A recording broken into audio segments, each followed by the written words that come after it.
Let's do another WWE 2K24 MyRise concept. We know that 2K24 has two different storylines, one Unleashed and one Undisputed. I'm going to do a pitch based on the Unleashed one and talk about the return of ECW. Like always in MyRise, you're making a custom character, but this one's a little bit different. You're going to make a custom character that is being secretly trained by the Bloodline and specifically Paul Heyman, who's going to come in and help him with his evil plan, which you don't get to know until we get later in the story. You officially debut on an episode of SmackDown when Adam Pearce fires Paul Heyman from SmackDown due to excessive interference in a Bloodline match. But that's when you come in from behind and you attack Adam Pearce, laying him out. Essentially, just because he's fired, you're now going to go to war on his behalf. And the best way to start doing that is by going after the general manager. Due to this, Triple H goes and negotiates a deal with Paul Heyman in order to get Paul Heyman and all of his Paul Heyman guys to leave WWE forever. He is going to become the new general manager of NXT. As a reward for helping, you become the first draft pick for NXT, and then it can go through and just do kind of like some random selections to get the rest of the roster, but it eventually turns into ECW under Paul Heyman's control. Some people I know, when we posted about this original idea on TikTok, did not like the idea of getting rid of NXT, but I think they're actually a lot more similar than people give them credit for, and we're building up to a big story, so I think it'll be alright if you just stay with me. ECW holds a tournament to crown the first ECW World Champion at Guilty as Charged. You can go against just some randomized people if they can manage that in the system, and then finally you go against Solo in the finals. Solo Sikoa at this point, or if it was, really what I wanted to do, he'd be getting called Solo Fatu. But he's supposed to be the first boss fight of this whole storyline, so it should be a pretty hard match to win. But eventually you are able to get the win, crowning yourself as the first ECW World Champion. Paul Heyman comes out to celebrate with you and everything, and it seems like all is well until Ilya Dragunov comes running in, surprising everyone, and immediately attacks you with the Torpedo Moscow.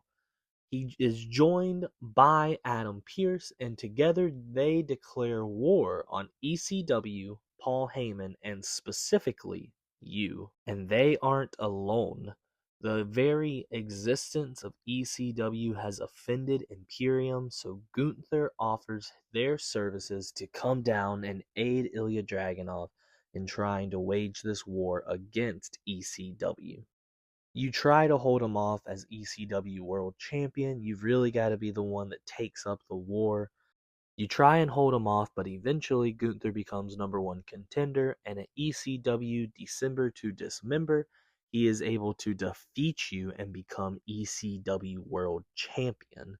Now, of course, that's not going to be the end of the story, but this is another one where Gunther is going to really build himself up as a feeling like a final boss, and we'll be back to face him again for a little spoiler alert for you. Paul Heyman recruits Solo Fatu and Bronson Steiner, aka Solo Sikoa and Braun Breaker, to come in and assist you in the war so you can get it back. In a 6-man tag team match on ECW, Braun Breaker actually gets the pin on Gunther, which earns you the spot as number one contender and gets Solo Fatu and Bronson Steiner to be the new tag team number one contenders for the ECW World Tag Team titles. But there is one last hurdle you have to go over before you get to go and face Gunther again. This is kind of like the opposite of a boss fight, I guess you would say. But you're going to be going up against Adam Pearce, the SmackDown general manager.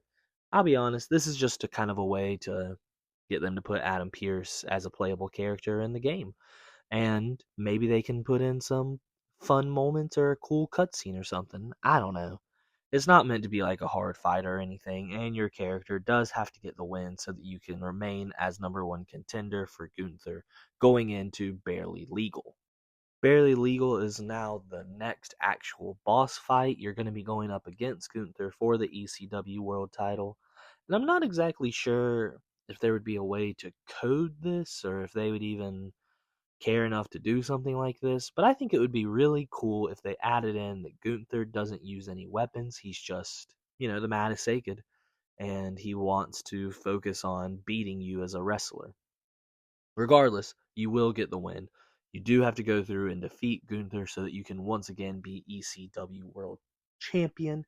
And that essentially is going to send Imperium back home to normal WWE. I mean, the war, while it's not exactly a conclusive ending, you've beaten their main general, the Ring General himself. So there's not much more that they can do, and they're going to have to go on and head on out. But we're not quite done with where the story's at so far. After the match, you are attacked by Braun Breaker and Solo Sikoa. They manage to even go so far as to injure you through the Samoan Spike, and they're joined by Paul Heyman, essentially forming a new dangerous alliance without you in it. In a cutscene, Paul Heyman explains that he made a deal with Adam Pearce to leave ECW and end the war, but you were the sacrifice that had to be made. We have another opposite of a boss battle where you get to go against Paul Heyman. He says that your career had to be ended, and if anyone's going to end your career, it's going to be him that started it. But as you could probably imagine, you pretty quickly beat Paul Heyman, and you just get a nice little bit of revenge. And again, I think it'd be cool to get him as a playable character. I know that people can, download the mods from Community Creations, and I know that that's like, what's the status, his whole thing, but still, just put it in the game. Like, you already have the models, just make them playable. And I'm getting off topic. You defeat Paul Heyman, and then we're going to move on so that you can go off and face the other members of the Dangerous Alliance. First up being Braun Breaker, as you got to beat him on ECW TV. And then, in a defense for the ECW title, you'll defeat him once again.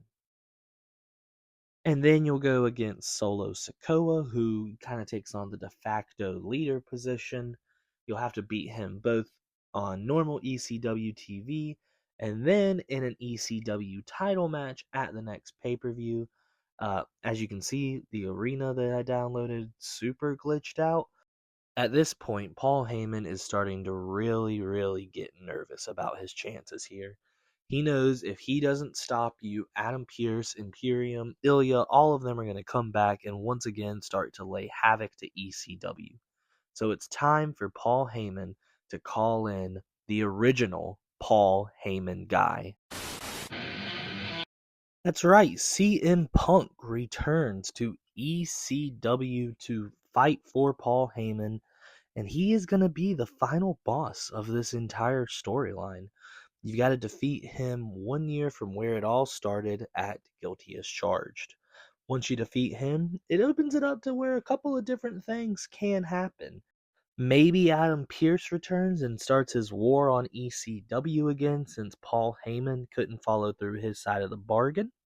Maybe you, as ECW World Champion, start your own war against Paul Heyman and start going against some of old school ECW legends. That might be fun. Or the direction that I would go, you ally yourself with Triple H and Shawn Michaels in an effort to officially end ECW once and for all and bring back NXT in its wake once you banish Paul Heyman. Maybe it ends in some kind of like extreme elimination chamber. I know that the one that they did at the actual December to Dismember wasn't very good, but that's a cool concept.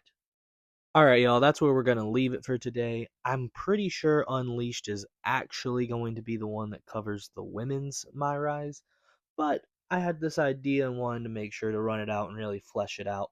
Who knows, maybe in the future we'll be able to run through and do an estimate on what Undisputed and Unleashed are actually going to be. And y'all have to let me know if we do better than what the actual game does.